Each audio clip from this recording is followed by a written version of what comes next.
kwamba timu ambayo unaenda kukutana nayo iko na mwalimu ambaye binafsi kwa msimu huu na tangu alipofika Simba Sports Club, nadhani ndo mwalimu ambaye binafsi kwa msimu huu mzima nampa credit kubwa sana, kwa sababu ameibadilisha Simba kutoka sehemu ambayo watu hawakuamini kama ingefika hapa ilipo.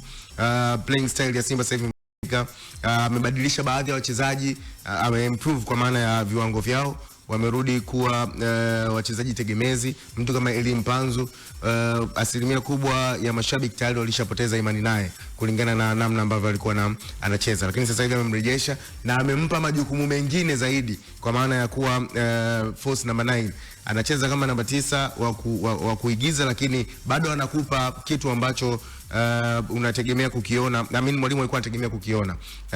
Sasa hivi mwalimu kuanza na, kwa maana mwalimu Steve Barker kuanza na Selemani Mwalimu ni ngumu sana. Yani ana opt kwenda na Mpanzu kwa sababu anakupa kila kitu. Akitoka nje ya namba 9 akirudi kuwa namba 10 anakupa kitu. Ukiangalia magoli ambayo Chama amefunga 6 haya ambayo amefunga hivi karibuni, almost assist 3 amezitoa Mpanzu. Kwa sababu gani?